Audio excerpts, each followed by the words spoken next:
Hello guys. Ayan mga boss idol. So mainit na naman ang panahon. So madali na ang summer. So nagpapamati na ang init.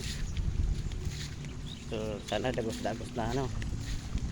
Perming babago-bago ang panahon dito sa kanyang lugar. Mauran, biglang uran. Tapos mainit mga pirang oras.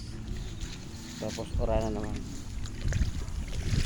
Dahil pa nahalan tubig video. Laboy pang agyan.